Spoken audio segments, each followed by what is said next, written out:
మీ car EMI కట్టలేకపోతున్నారా? మీ car EMI మేము కడతాం. ఈ నెంబర్కి కాల్ చేయండి. ఏ విధమైన కెపాసిటీస్ ఉన్నా కూడా వాళ్ళని అన్ని కట్టేసి కూసబెట్టి టార్చర్ పెట్టేటోళ్ళు ఎక్కడో ఒక దగ్గర ఉండనే ఉంటున్నారు. గల్ఫ్ కంట్రీకి ఫోన్ చేయడానికి కుదరదు, పని చేస్తూ ఉండాలి కంపెనీలో. ఎక్కడ స్టార్ట్ అయింది మీ ఇద్దరికి ఒక వాదన? ఫోన్ చేస్తేనే విసిగించుకోవడం. మీరు ఇంకొకరితో ఇక్కడ సంబంధం పెట్టుకున్నారు అనేసి అంటున్నారు. ఫస్ట్ మీరు చెప్పింది గ్యారంటీ ఏంది నాకు? అమ్మ నీకు పెయిన్ ఉంటుంది, ప్రాబ్లం ఉంటుంది, కానీ జరిగింది నిదానంగా చెప్పురా, ఏం లేదు. ఇంకొక ఆడపిల్లను కూడా నాశనం చేస్తున్నావు జ్ఞానం లేకుండా. నేను చేస్తున్న కోర్సు మీరు చూస్తున్నారా? అది మీకు తెలుసా?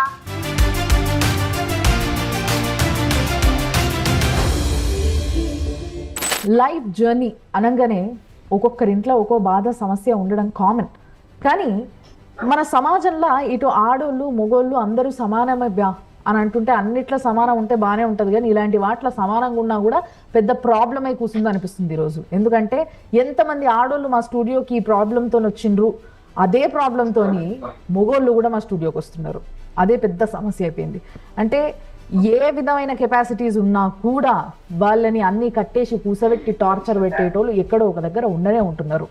అందుకోసమే ఈరోజు ఒక సమస్య వచ్చింది. అది ఇక్కడి నుంచి కాదు, సౌదీలో ఉంటున్న ఒక పిల్లగాడు, ఆయన పెన్లాం ఇక్కడ ఉన్నదంట. సో ఆయన పెన్లాంతోనే ఆయనకి సమస్యనట. కాబట్టి ఆయన మాతో మాట్లాడిండ్రు. ఆయనని మనం లైన్లోకి తీసుకుందాం, జూమ్ కాల్లో ఆయనతో మాట్లాడదాం. కానీ దానికన్నా ముందు కౌన్సిల్ చేయడానికి మన ఫ్యామిలీ కౌన్సిలర్ ప్రియా చౌదరి గారు ఉన్నారు. నమస్తే అమ్మ. And at the same time the best advocate అని చెప్పొచ్చు, నాగరాజ్ గారు ఉన్నారు. నమస్తే సార్. సో మరి ఇప్పుడు శ్రీహరి గారు అంట, ఆయన పేరు శ్రీహరి గారు. శ్రీహరి గారిని ఒకసారి లైన్లో తీసుకోండి. శ్రీహరి గారు, నమస్కారం మేడం. ఇప్పుడు మీ ప్రాబ్లం ఏందో ఇక్కడ అడ్వకేట్ గారు ఉన్నారు and family counsellor Priya Chaudhary గారు ఉన్నారు. సో ఇద్దరికి మీరు చెప్పొచ్చు, మేము వింటూ ఉన్నాం. ఎక్కడ మీ సమస్య ఎక్కడ మొదలైంది? నా సమస్య వచ్చేసి నాకు చిన్నప్పుడు మమ్మీ చనిపోయింది. తర్వాత ఇక లైఫ్ జర్నీ నడుస్తుండగా నాన్న కూడా ఉన్నాడు. నాన్న కూడా తర్వాత పెళ్లి చేసిండు అని చెప్పి తర్వాత సాగుతూ పోయింది. ఆర్థిక పరిస్థితి ఇబ్బంది బాగాలేక అక్కడ నుండి నేను ఇక్కడ యూఎస్ఏ ఎక్కడ వచ్చాను, మత్తు తిరుగు. ఇక ఇంటికాడ మా వైఫ్ నుంచి వస్తే మా నాన్న కూడా రీసెంట్ గా చనిపోయినప్పుడు అప్పుడు కూడా నేను ఇంటికి వెళ్ళాను. ఇంటికి వెళ్ళినప్పుడు మా వైఫ్ ఇక నేను రాకపోకల ద్వారా ఇబ్బంది ద్వారా ఇంటికి వెళ్ళలేని పరిస్థితి. అంటే అదే ట్రాఫిక్ జామ్ అదో ఏదో ఉంటది కదా మేడం, అందుకని ఇంటికి వెళ్ళలేకపోయాను. కొంచెం లేట్ అయింది ఇంటికి వెళ్ళడం. మీది అరేంజ్డ్ మ్యారేజా లవ్ మ్యారేజా అండి? Arranged marriage. ఎన్ని సంవత్సరాలు అయింది? 2012లో పెళ్లి అయింది మేడం. 2012లో పెళ్ళి అయింది. అప్పటి నుంచి ఇప్పుడు మీకు ఇష్యూ ఎవరితోటి? ఇప్పుడు మా వైఫ్ తోటి మేడం.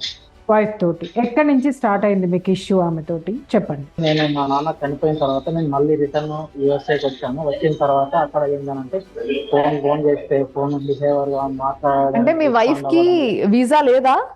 లేదు మేడం. ఎందుకు తీయలేదు? స్టడీ లేదు కదా అని కూడా, అందుకని చెప్పి తీయలేదు. ఇక కూతురు ఉంది అందుకని చెప్పి అక్కడ ఇంట్లో చూసుకోవడానికి ఉంటుంది అని చెప్పి అట్లనే ఉంచేసాను.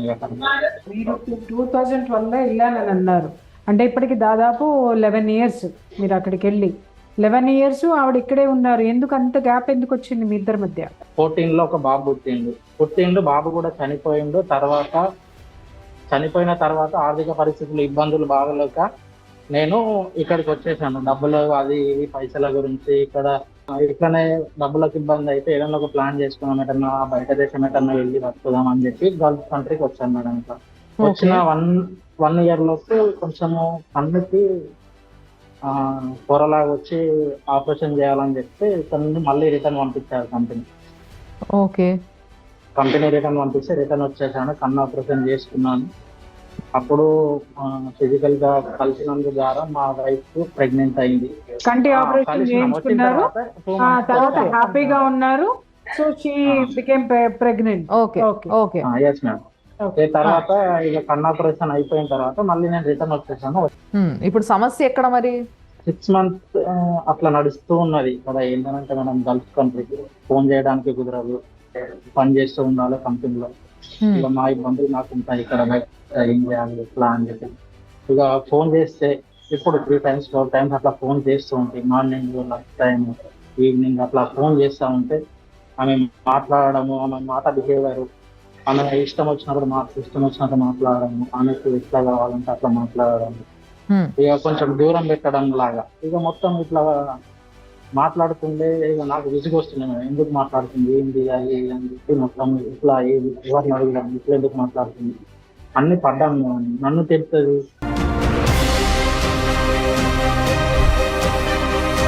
ఎందుకు తిడుతున్నారు మిమ్మల్ని ఆవిడ? అంటే ఎక్కడ స్టార్ట్ అయింది మీ ఇద్దరికి ఒక వాదన? ఇదే ఫోన్ ఏం లేదు కదా, నార్మల్లీ ఫోన్ చేయడం అనేది ఉంటేనే, ఫోన్ చేస్తేనే విసిగించుకోవడం. ఓకే, ఫోన్ ఎందుకు చేసినావు అట్లానా? ఫోన్ ఎందుకు చేస్తున్నావు, ఇట్లా చేస్తున్నావు, ఇప్పుడు ఎందుకు చేస్తున్నావు, అది ఇది అని చెప్పి ఆమె మాట్లాడడం, గలీజ్ మాట్లాడడం, ఆమెకు ఇష్టం వచ్చినట్టు ఇట్లా ఎట్లా ఆమె ఇష్టం వచ్చినట్టు తిట్టడం. ఇక ఎందుకు వేస్తుంది ఇట్లా ఏంటిది అని చెప్పి నేను ఒక అప్లికేషన్ ద్వారా మాట్లాడే కాల్ డేటా మొత్తం ఎంక్వైరీ చేస్తే ఆమె నైట్ మాట్లాడుతుంది. ఒకటే నంబర్ కంటిన్యూగా అవర్లీ వైజ్ ఇట్లా 1 hour 2 hour హాఫ్ అవర్ ఒకటే నంబర్ కంటిన్యూగా వచ్చే వరకు ఎవరి నంబరు ఫస్ట్ టైం చూస్తున్నా, ఎవరు వాళ్ళ మేనత్తనా ఎవరు కారు, ఎవరు చేస్తున్నారు, వాళ్ళకి అన్ననా ఎవరు లేరు ఈ నంబర్ పైన ఎవరు అని చెప్పి ఎంక్వైరీ చేసి ఫోన్ చేస్తే తెలిసింది ఏంటిదంటే ఆమె ఎఫ్ఐఆర్ పెట్టుకున్న పర్సన్. ఎవరు? ఎఫ్ఐఆర్ పెట్టుకున్న ఆవిడ ఆయన తోటి మాట్లాడుతుంది. ఆయన ఎవరు? కన్ఫర్మ్ చేస్తారు ఆవిడ ఎఫ్ఐఆర్ పెట్టుకుంది అని? ఫోన్ చేశాను మేడం, ఆ నంబర్ తీసుకొని నేను ఫోన్ చేశాను. మీరెవరు ఆయనకి ఫోన్ చేశారా? మాట్లాడాను మేడం డైరెక్ట్. Okay okay. ఏమన్నాడు ఆయన మరి? నాకు ఆమెకి ఇష్టం ఉంది, నువ్వెవరు మధ్యలో మాట్లాడారు. ఈమెను ఆరాధించిన ఎందుకు మాట్లాడుతున్నానంటే అట్లా ఏం లేదంటది. అబద్ధాలు అని అంటే నేను మొత్తం స్క్రీన్ షాట్లు తీసి కూడా నేను మొత్తం ఎవిడెన్స్ గా మొత్తం ఎంక్వైరీ చేసి తీసుకొని పెట్టుకున్నాను. ఓకే, చూపిస్తే ఇవి కాదు, ఇవి నువ్వు క్రియేట్ చేసినావు, ఇవి నువ్వు అక్కడ పని చేస్తున్నావు కాబట్టి నువ్వు ఇవి క్రియేట్ చేసినావు, ఎవరికో పైసలు ఇచ్చి క్రియేట్ చేసుకున్నావు అని చెప్పి మాట్లాడాలి. ఇంతకు ఆయన ఎవరో తెలుసా నీకు? అంటే ఎవరైనా తెలిసిన ఆయన, ఆమెకి ఎక్కడ కలిసిండు, ఆమెకి ఎట్లా పరిచయం ఆయనతోని అనేది తెలుసా? వ్యవసాయం చేసుకోవడం వేరే ఊర్లో ఉన్నా. ఓకే. అక్కడ మా మేనత్త మా చుట్టాలు అనేది ఉన్నారు అక్కడ. అక్కడికి వెళ్తే ఈయన అక్కడ పరిచయం అయింది. ఇంకేంది ప్రాబ్లం? వాళ్ళ ఫ్యామిలీకి చెప్పేసి తిడదామని చెప్పి అట్లా పంపించాను ఫ్యామిలీస్ ని, మా ఇంటి పైన పంపించి చెప్తే అయినా కానీ మాట్లాడది, చెప్పది, ఏం జవాబు ఇవ్వది. అయినా కానీ బేసిక్ గా మీ భార్య మీకు కావాలి. వద్దు మేడం. మరి వద్దన్నప్పుడు ఎలా మోసం చేసింది అనేది తన ఆవేదన ఏంటి అనేది చెప్తున్నారు ఆయన. మా పెద్దనాన్న భార్య ఇంట్లోనే ఉంటది, నా ఇంటి పైన ఉంటది, అక్కడనే ఉంటది.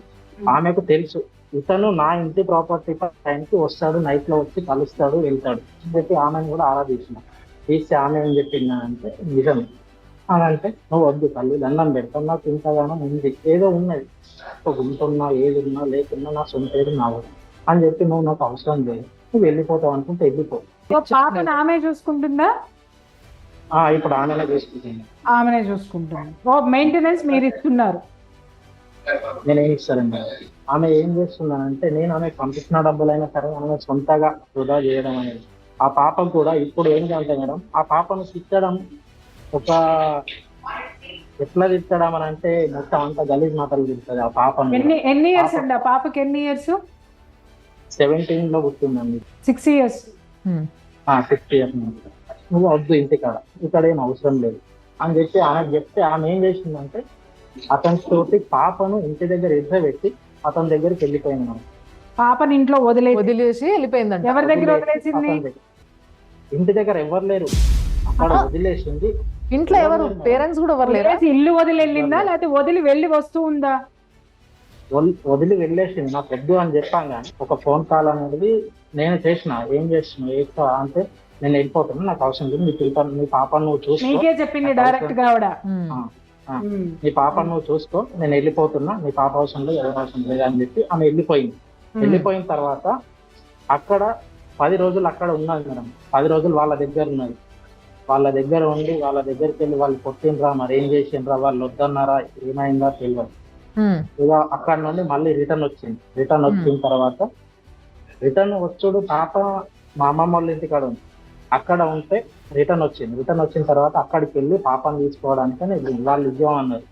ఇక నేను ఏమనలేదు. ఇక ఆమె బలవంతంగా పాపను తీసుకొని వెళ్ళిపోయింది.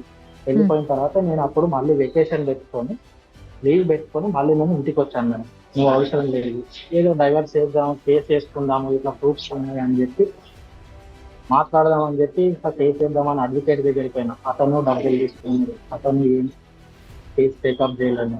మిమ్మల్ని అసలు పట్టించుకోలేదు. పట్టించుకోలేదు. నేను అతన్ని ఫాలో అయ్యాను. అడ్వకేట్ ఎందుకు పట్టించుకోలేదు అని అడుగుతున్నారు. ఎందుకు రీజన్ ఏంటి? అడ్వకేట్ గారు ఎందుకు తీసుకోలే మీ కేసు?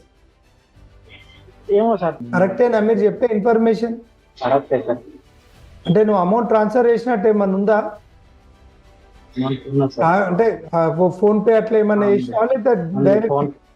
ఫోన్ పే చేశాను సార్. మీ వైఫ్కి కాల్ చేసినాం మేము. మీ వైఫ్ ఇప్పుడు ఫోన్లు ఉన్నది, మాట్లాడదాం. హలో, హలో, లావణ్య గారా అండి? ఎవరు? మేము సుమన్ టీవీ నుంచి ఫోన్ చేస్తున్నామండి. శ్రీహరి గారు, ఫస్ట్ మీరు ఆ మాస్క్ తీయండి. మీరు ఆయనని పెళ్లి చేసుకొని ఆయన సౌదీలు ఉన్నాగా మీరు ఇంకొకరితో ఇక్కడ సంబంధం పెట్టుకున్నారు అనేసి అంటున్నారు. ఫస్ట్ గొడవ అయింది, వెళ్ళిపోయింది. ఇప్పుడు సంబంధం ఏం లేదు, పెళ్లి చేసుకుంటాను వెళ్ళిపోయింది. ఇప్పుడు సంబంధం నాకు నా భర్తకి ఏం లేదు. ఇప్పుడు మళ్ళీ గెలిచి పెట్టుకుంటుండు. ఏం డివోర్స్ చేస్తావు? తీసుకున్నావా అమ్మా? కోర్టుకు పంపించిందని చెప్పి నేను కోర్టుకు పోలేను. ఆ, లాయర్ దగ్గర రాపించుకున్న పేపర్. మా కులంలో కులాస్తులు పెద్ద మనుషులు అందరూ ఉన్నారు. ఓకే. వాడు ఇప్పుడు నువ్వు మాట్లాడే మనిషి అదే కాదని గ్యారంటీ ఏంది? మీరు చెప్పింది గ్యారంటీ ఏంది నాకు? మీకు గ్యారంటీ కావాలంటే మీరు సుమన్ టీవీకి రండి, నేను చూపిస్తా. నాకచ్చే అవసరం ఏమున్నది? నాకు నా భర్తకు నాకు సంబంధం లేదు. నాకచ్చే అవసరం ఏమున్నది మేడం? ఒక ప్రాబ్లం మీద మాట్లాడితే మీరు అట్లా ఇరిటేట్, తప్పు చేసిన దాని లెక్క అట్లా ఇరిటేట్ కావడం కరెక్ట్ కాదు కదమ్మా. ఇరిటేట్ కాదు సార్. మా భర్త ఏమని చెప్పినప్పుడు నేను వెళ్ళిపోతున్నాను. అమ్మా నీకు నాకు పెయిన్ ఉంటుంది, ప్రాబ్లం ఉంటుంది, కానీ జరిగింది నిదానంగా చెప్పురా, అట్లా ఏం లేదు. నిదానంగా చెప్తున్నా. పెళ్లి చేసుకుంటాను వెళ్ళిపోయిండు. సరే చేస్తా అని చెప్పిన. నా ఏమన్నారు వింటారు అందరూ. నేను పెళ్లి చేసుకుని ఇంట్లో ఉన్నా. రేట్లు వేసి ఇస్తాడు మా భర్త. రేట్లు వేసేయలేడు. అదే ఇంట్లో ఉండమన్నాడు. సరే అని అదే ఇంట్లో ఉంటున్నా. ఇప్పుడు పాపకు ఏమన్నా రాసిచ్చిండా? ఇల్లు ఇట్లా రాసిచ్చిండా? ఇంత నెలకింత పంపిస్తానేమన్నా పెద్ద మనుషుల కాగితంలో రాసిచ్చిండా? అవును సార్, నెలకు పైసలు పంపిస్తా, ఇస్తాను నడుపుతా. పెళ్లి అయినాక పెద్దగైనాక పెళ్లి కూడా వేసిస్తాం, మొత్తం బాధ్యత నాదే అని అన్నా. అన్నాడు. దాని కాగితం మీద రాసుకున్నారా ఏమన్నా? రాసుకున్నారు. నాకు జిరాక్స్ ఇస్తా అంటే నాకు కూడా ఒరిజినల్ ఏమని మా వాళ్ళు అన్నారు. అంటే రేషన్ కార్డు ఇట్లా అవన్నీ ఇస్తా అని చెప్పిండు. లేకుంటే నువ్వు వద్దన్నారు. ఇక నేను ఇయ్యలేనిగా. ఆయన నాకు జిరాక్స్ కూడా ఇవ్వలేదు. అమ్మా లావణ్య, ఒక్క విషయం చెప్పమ్మా. అసలు మీ ఇద్దరికి ఎందుకు మనస్పర్ధలు ఎందుకు వచ్చినాయి అమ్మా? వేరే వాళ్ళతో మాట్లాడని ఫోన్ కాంటాక్ట్ పెట్టిన దాని ద్వారా గొడవలు అయినాయి. లొల్లి పెట్టుకుని వెళ్ళిపోయాను. రింగ్స్ అయిపోయింది. కాదు నాన్న, నేను ఇక్కడ ఒక విషయం చెప్తున్నా. ఇప్పుడు మామూలుగా భార్యాభర్తల మధ్య ఏమవుతుందంటే, ఇప్పుడు వేరే ఎవరితోటైనా 1-2 నిమిషాలు మాట్లాడితే అదేం పెద్ద విషయం ఉండదు. 1-2 నిమిషాలు మాట్లాడినా కూడా అనుమానించే భర్తలు ఉన్నారు. ఓకే, కానీ అది మితిమీరి శృతి మించి మాట్లాడితే అది ఖచ్చితంగా గొడవలే అవుతాయి. ఇది పెళ్లి చేసుకొని ఒక బిడ్డను కనమ్మా ఈజీగా వదిలిపెట్టుకొని వెళ్ళిపోవడానికి ఏదో పక్కవాడితో మాట్లాడుతున్నాడు కాబట్టి నా భర్త వెళ్ళిపోయాడని చెప్పద్దు తల్లి. లేదు, నీ బిడ్డను నువ్వు సరిగ్గా చూడట్లేదు. నీ భర్త ఎలిగేషన్స్ చేసినట్టుగా నువ్వు నీ బిడ్డని ఇష్టం వచ్చినట్టు కొట్టో తిట్టో 6 ఏళ్ల పాపని నువ్వు హింస పెట్టో, నువ్వు వేరే వాళ్ళ ఇళ్ళకి వెళ్ళిపోయి అక్కడ ఉండి మళ్ళీ అక్కడి నుంచి వచ్చి అరే ఏంటది తెగిన గాలి పట్టంలాగా నీ జీవితాన్ని నువ్వు చేసుకోవడం వల్ల నువ్వు నాశనం అయింది కాకుండా ఇంకొక ఆడపిల్లను కూడా నాశనం చేస్తున్నావు జ్ఞానం లేకుండా. చూస్తున్నారు అది మీకు తెలుసా? నీకు ఇంకొక మొగోడితోని సంబంధం ఉందా లేదా? లేదు. లేదు. మరి నీ మొగుడు దగ్గర ప్రూఫ్ ఉందంట. తెలియదు నాకు. మరి సరే, ఇప్పుడు టీవీలో పెట్టి చూపిద్దామా ఎట్లా? టీవీలో పెట్టి చూపిస్తారా? మరి మీ ఆయన వచ్చిండు కదా మా దగ్గరికి చూపించమని. December 31st నాకు ఫోన్ చేసి ఊళ్ళో వాళ్ళు ఏమంటున్నారు, 5 months ప్రెగ్నెంట్ నీకు తెలుసా అని చెప్పి వాళ్ళు ఫోన్ చేస్తే సడన్లీ షాక్ అయినాను మేడం. నువ్వు లేకుంటే నువ్వు రిలేషన్ పెట్టుకొని నా ఇంటి పైన నువ్వు పిల్లలు కనడానికి ఏంటిది? నువ్వు నీకు ఇట్లా ఎగ్గిమని చెప్పి నువ్వు సౌదీలో ఉన్నప్పుడు ఆవిడ 5 ఒక్క నిమిషం బ్రేక్ ఇవ్వండి. మీరు సౌదీలో ఎన్నాళ్ళ మట్టి ఉన్నారు? ఆవిడ 5 months ప్రెగ్నెంట్. ఎంత గ్యాప్? జస్ట్ మేడం 2022 September 28 నేను రిటర్న్ ఇక్కడికి వచ్చేసాను. మీరు వచ్చారు. ఆమె 5 months ప్రెగ్నెంట్ అని ఎప్పుడు తెలిసింది? జస్ట్ December 31st 2023 అబార్షన్ చేయించుకొని రీసెంట్లీ 2 రోజులు అవుతుంది. ఇంట్లో ఒక పాపనేనా? రీసెంట్ గా 2 days అవుతుంది అబార్షన్ చేయించుకుని. అబార్షన్ చేయించుకొని వచ్చి ఇంట్లో ఉంది. ఫస్ట్ ఒక బాబు చనిపోయిండు, తర్వాత ఒక పాప పుట్టింది, తర్వాత మళ్ళా కడుపు వచ్చిందా నీకేమన్నా? లేదు. లేదా? మరి మీ ఆయననేమో 2 days అవుతుంది అబార్షన్ చేయించుకొని అని చెప్తున్నాడు. ఇడ నీకు ఎవరితోటి ఏమీ లేవంటున్నావు. నీ ఫోన్లో గంటల తరబడి ఏ నంబర్ అయితే ఉందో, ఏ నెంబర్తో నువ్వు మాట్లాడావో ఆ నెంబర్ తోటి నీ భర్త మాట్లాడడం కూడా జరిగింది అవతల వ్యక్తితోటి. మళ్ళీ మేడం నా దగ్గర ఇంటికి వాయిస్ రికార్డ్ ఉన్నాయి మేడం. ఇదంతా మళ్ళీ నా భర్త చేసాడు ఎందుకు చెప్పండి ఒకసారి. ఏదో మరి ఉన్నది ఉన్నట్టు చెప్పొచ్చు కదా నాకు, అది ఏదో ఒకటి కంప్లీట్ చేసుకోవచ్చు కదా. ఏదంతా హలో మరి ఇప్పుడు పరిస్థితి అయితే అర్థమైంది. అర్థమైంది. ఆమెతో మాట్లాడుతుంటే ఇప్పుడు ఆమెకి ఫోన్ చేసినాము, కట్ చేస్తుంది.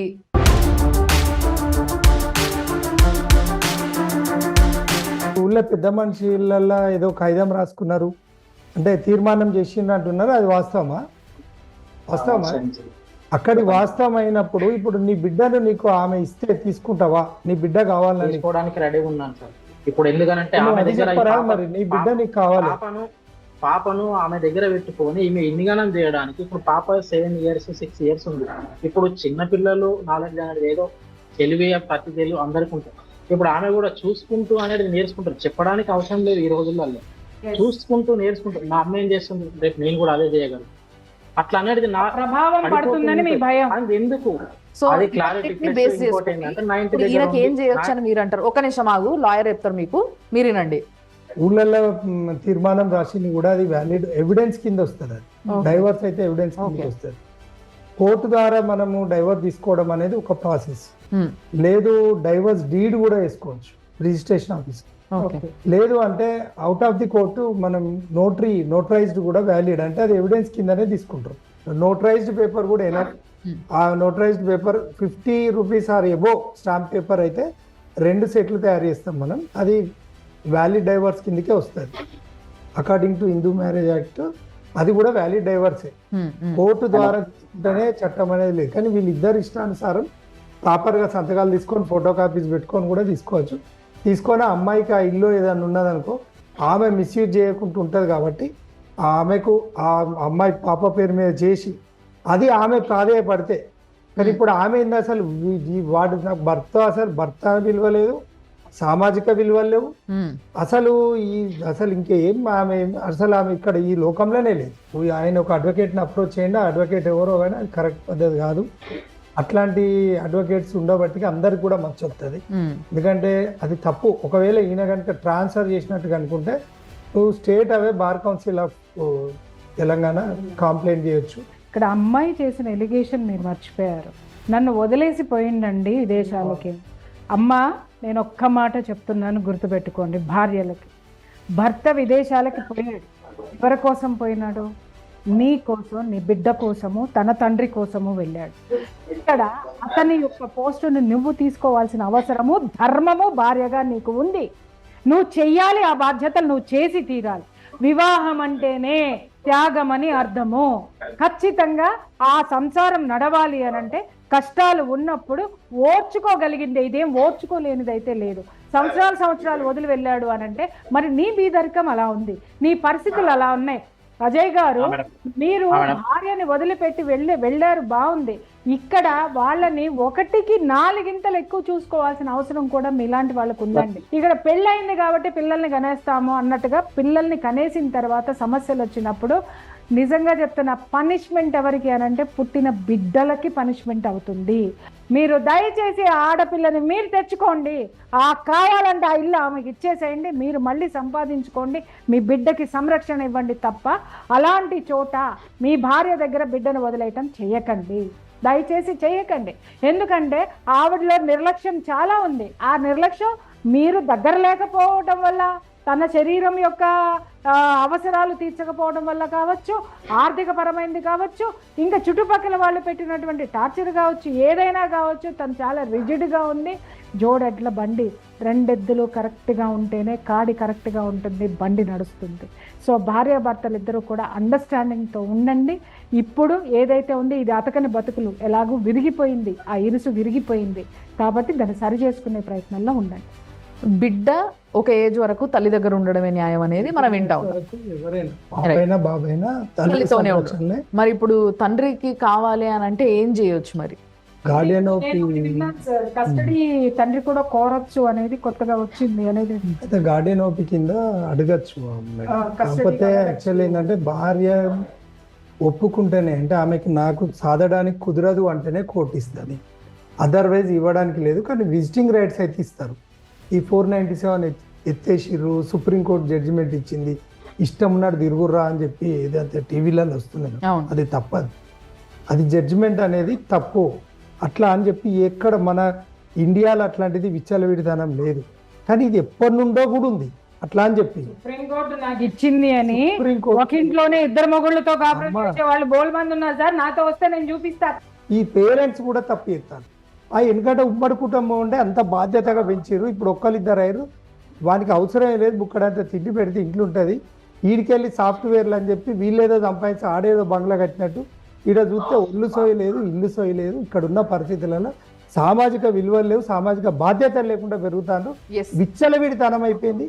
ఈ సమాజాన్ని కాపాడుకోవాల్సిన బాధ్యత మనకు పైన, మనది మన పైననే ఉంటుంది. ఓకే, యాక్చువల్గా మీరు ఏదైతే చెప్పినరో ఆ పాయింట్ తోని నేను దీన్ని ఎండ్ చేయాలనుకుంటున్నాను. సో మీరు ఇద్దరు ఇచ్చిన ఏవైతే వాల్యుబుల్ ఆయనకి అజయ్ మనకి వస్తాయి. సో అజయ్, నీకు నీ బిడ్డ కోసం నువ్వు ఏం చేయొచ్చు ఏంది అనేది సార్ చాలా క్లియర్గా చెప్పినరు. నువ్వు ఇంకా దీని గురించి పెద్దగా బుర్ర పాడి వేసుకొని నీ ఫ్యూచర్ పాడి వేసుకోకు. ఎందుకంటే నువ్వు మాకు చెప్పిన మాట అదే, నువ్వు మాకు ఫోన్ చేసినప్పుడు ఎన్ని రోజులైనా ఇది తెగుతలేదు, విక్రోళ్ళని కూడా పంచాయతీ తీసుకొచ్చినా కానీ తెగలేదు, అందుకోసమే సుమన్ టీవీకి వచ్చినా అని నువ్వు చెప్పినవు. కాబట్టి సుమన్ టీవీ అందరూ ప్రతి ఒక్కరూ చూస్తుండగా, ముఖ్యంగా సుమన్ టీవీ ప్రేక్షకులు చూస్తుండగా వాళ్ళందరి సాక్షాత్తుగా నీకు కావాల్సిన ఏదైతే న్యాయం ఉందో ఆ న్యాయం నువ్వు చేసుకునేది ఇంకా నీ చేతిలోనే ఉంది. ఆ కెపాసిటీ నీకు ఉంది కాబట్టి నువ్వు చేసుకోవచ్చు. అండ్ ఇంకొకటి ఏంది అని అంటే, ఎస్ సారు మేడం చెప్పినట్టుగా నిజంగా ఈరోజు సమాజాన్ని కాపాడుకునే హక్కు, బాధ్యత అన్నీ మాకున్నాయి, మీకు ఉన్నాయి. చూస్తూ ఊరుకోవడమే ఇంకో పెద్ద క్రైము అన్న విషయాన్ని కూడా సార్ చెప్పిండ్రు. కాబట్టి ఇలాంటి ఒక కార్యక్రమాన్ని ఏర్పాటు చేయడం జరిగింది. కాబట్టి ఇలాంటి కార్యక్రమాలు ఇంకా ఎన్నో వస్తే మీరు చూస్తూనే ఉండండి సుమన్ టీవీలో.